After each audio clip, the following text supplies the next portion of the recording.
What happens when a nation famous for long life, discipline, and innovation suddenly begins to shrink? Japan, one of the world's most admired societies, is facing a silent crisis that is rarely discussed openly. As of today, Japan has one of the fastest declining populations on Earth, a dramatic shift that is reshaping the country's culture, its economy, and the daily lives of millions. Streets that once echoed with the laughter of children are becoming quieter. Schools are merging or closing down. Rural towns are fading into ghost villages. Even big cities feel the pressure as the workforce becomes smaller and the elderly population grows larger every year. This decline matters more than many people realize. With fewer young people entering the workforce, Japan struggles to support its aging society, a society where nearly 1/3 of citizens are already above the age of 65. Hospitals are full, nursing homes are overwhelmed, and businesses face worker shortages they can no longer ignore. The balance that once powered Japan's rise has begun to tilt, raising a deeper, more troubling question. How did a nation once known for discipline, productivity, and long life reach this point? In this video, we uncover the hidden forces behind Japan's population decline, the cultural shifts, economic pressures, and lifestyle changes that created the perfect storm.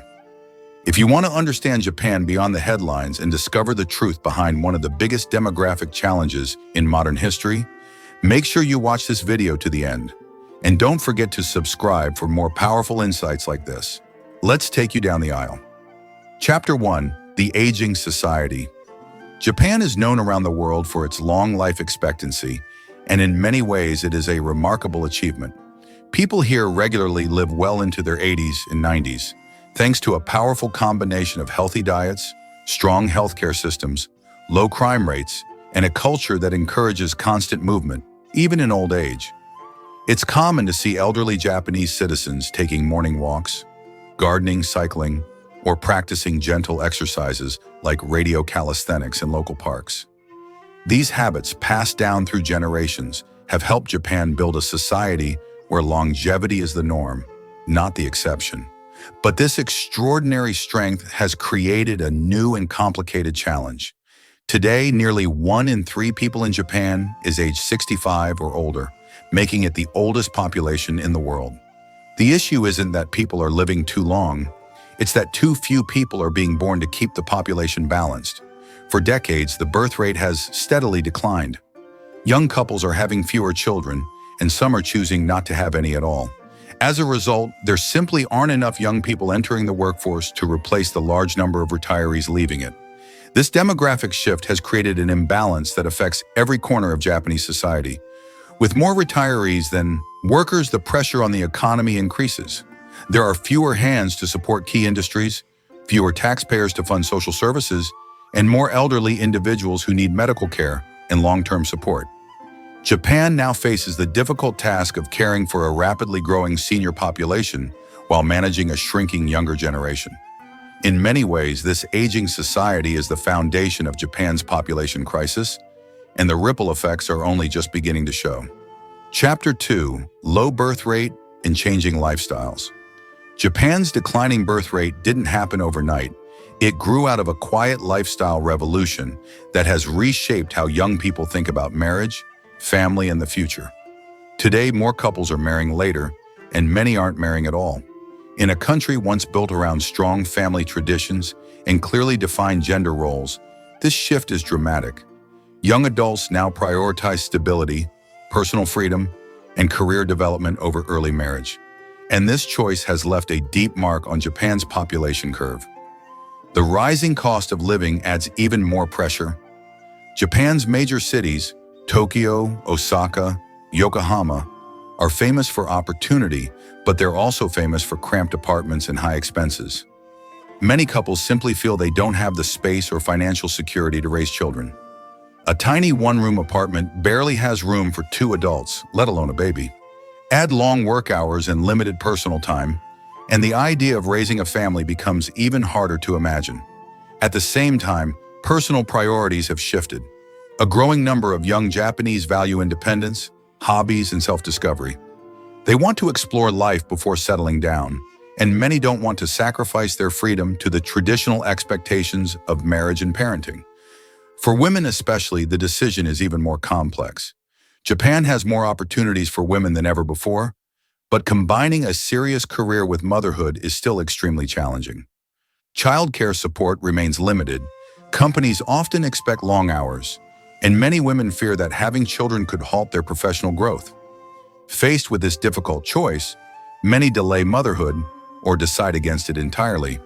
These lifestyle changes, once subtle, have now built into a powerful national trend. Fewer marriages and fewer babies mean fewer young people to sustain the next generation, deepening Japan's population crisis even further. Chapter 3. Work culture and its hidden cost. Japan's work culture is legendary. Around the world, the country is admired for its discipline, precision, and tireless dedication to excellence. But behind this admirable reputation lies a quieter, more painful truth, one that has had a powerful impact on Japan's population decline. For decades, long working hours have been the norm. It's common for employees to leave home before sunrise and return long after the sun has set. Many workers log overtime not because they want to, but because they feel pressured to show loyalty, commitment, and endurance.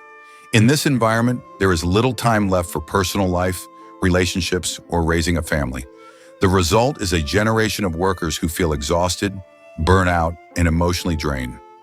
Stress weighs heavily on marriages, and young couples often put off building a family because they simply don't have the time or energy to focus on children.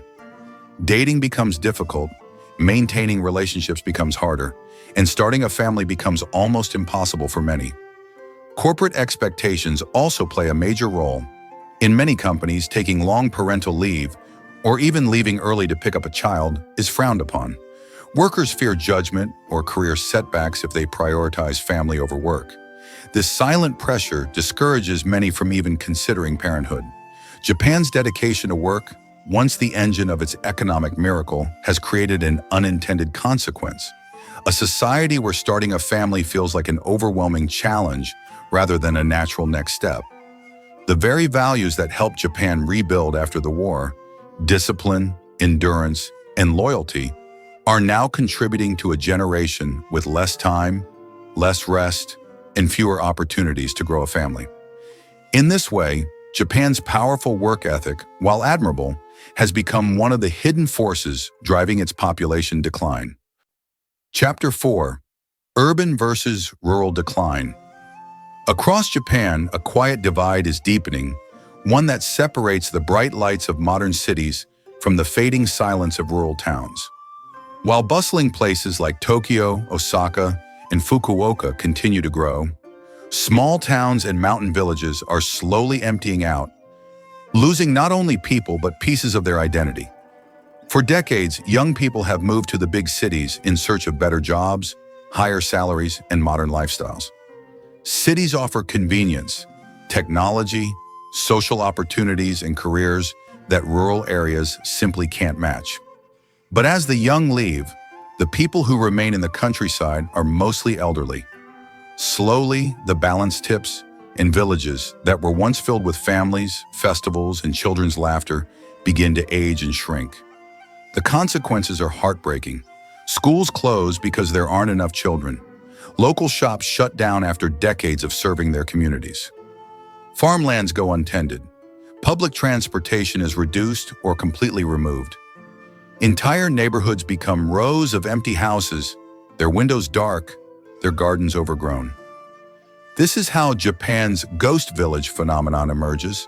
Small towns with beautiful landscapes and long histories slowly transforming into near-abandoned places, inhabited only by a handful of elderly residents who watch their communities fade year by year. For the younger generation, the countryside often feels like a place of limited opportunity. But for Japan, this migration pattern has become a heavy burden. As rural areas weaken, the pressure on major cities increases. More crowded apartments, more expenses, and more strain on an already stretched workforce. The contrast between Japan's shining urban centers and its fading rural heartland reveals a deeper truth.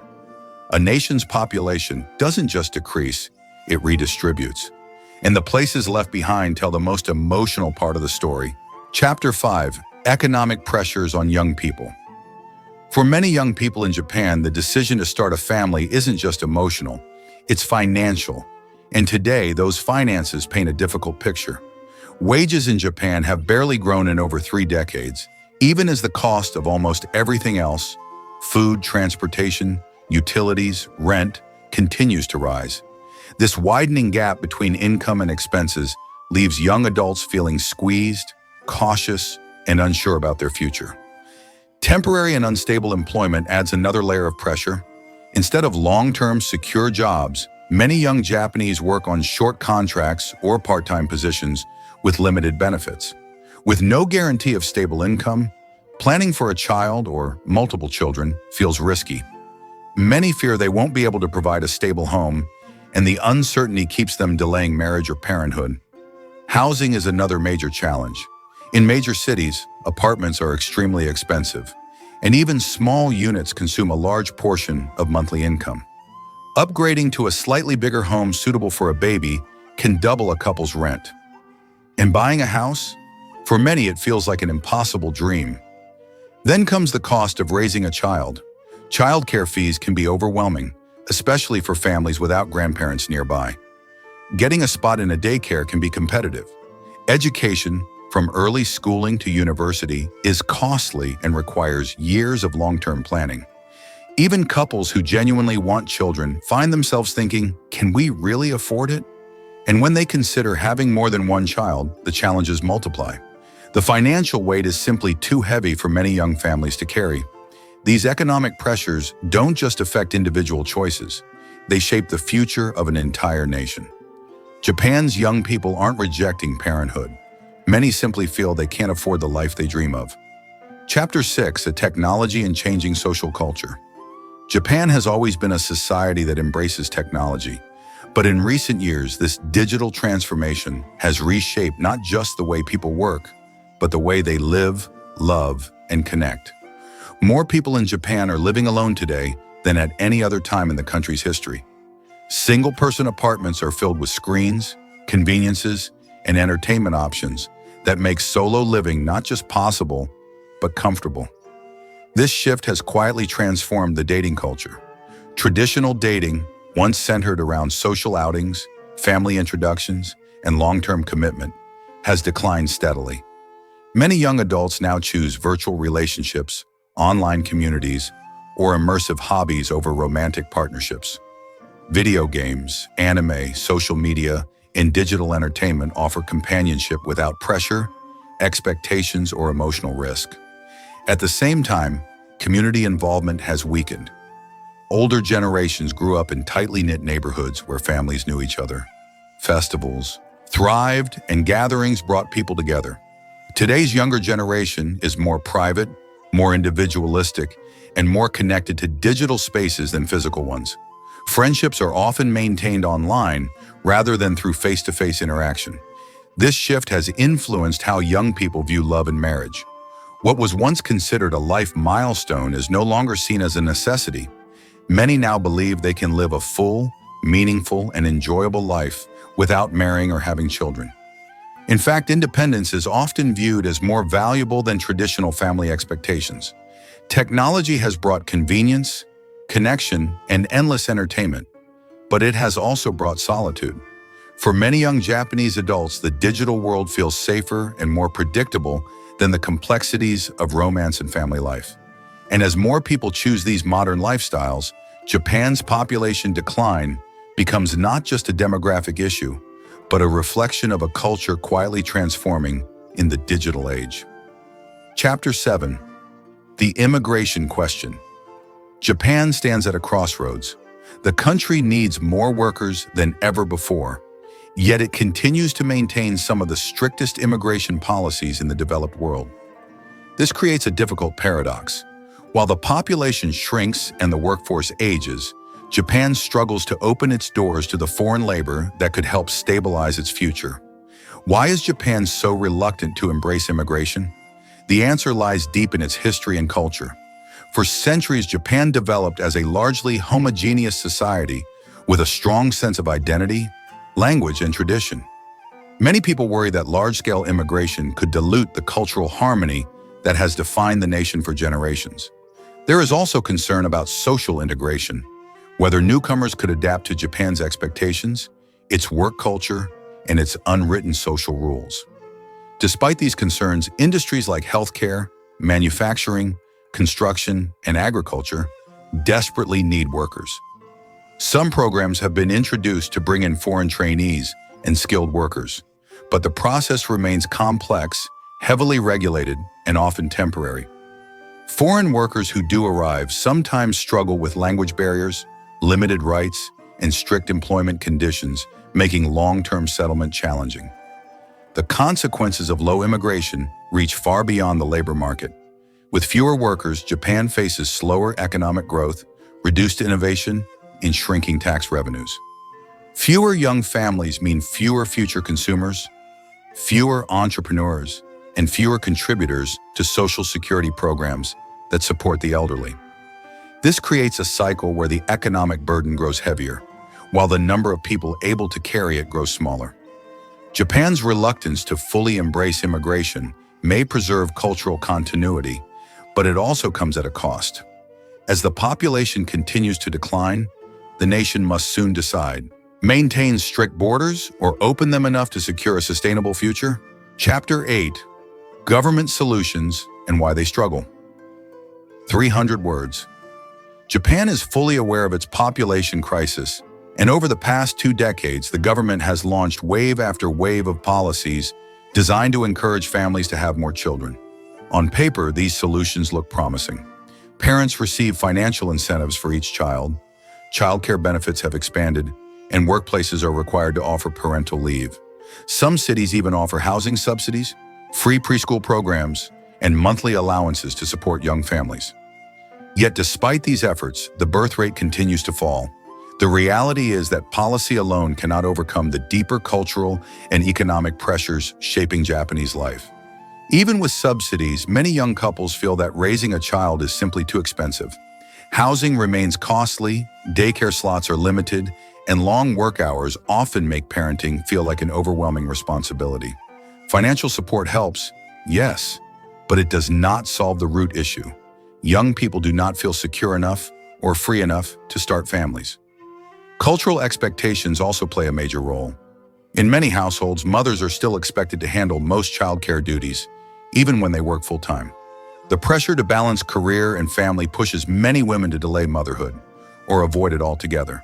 And although parental leave exists, many fathers hesitate to use it, fearing judgment from employers or colleagues. Japan is trying to reverse the decline, but progress is painfully slow because the challenge is not just economic, it's structural. You cannot change a nation's work culture, social norms, and lifestyle choices overnight. The government can encourage childbirth, but it cannot force companies to change their expectations or convince young people that parenting fits into their current lives. Japan's efforts show determination, but the gap between policy and reality remains wide, making population recovery a slow and uncertain journey. As we conclude, Japan stands at a defining moment in its history. If the population continues to shrink, the nation risks losing more than just workers. It risks losing the very rhythm of its society. Fewer children mean fewer schools, fewer community festivals, fewer new ideas. Entire traditions, local industries, and cultural practices could fade simply because there are not enough young people to carry them forward. Rural towns may continue to disappear, and cities may grow more crowded, yet strangely quieter, filled with more elderly people than ever before. But Japan is also a country known for resilience and reinvention. Even in the face of demographic decline, there are powerful opportunities waiting to be embraced. Automation, for example, has already begun to reshape industries. Robots and AI can fill labor gaps, support the elderly, and boost productivity. Immigration, though still a sensitive topic, could offer fresh energy, new families, and cultural exchange that helps balance the population. And perhaps most importantly, Japan could reinvent its work culture, reducing long hours, supporting parents, and allowing young people to build families without sacrificing their careers or well-being. These solutions won't be easy. They require time, courage, and a willingness to rethink long-standing traditions. But Japan has done the impossible before, rising from war, recession, and natural disasters. Reinventing itself once more is not beyond its reach. The question now is simple, yet powerful. What kind of Japan will the next generation inherit, and what choices must be made today to shape that future? If you found this video insightful and want to explore more stories that reveal the hidden forces shaping nations, make sure to like, subscribe, and leave a comment below. Your engagement helps us bring more eye-opening content to viewers around the world. Thanks for watching, and I will see you in my next video.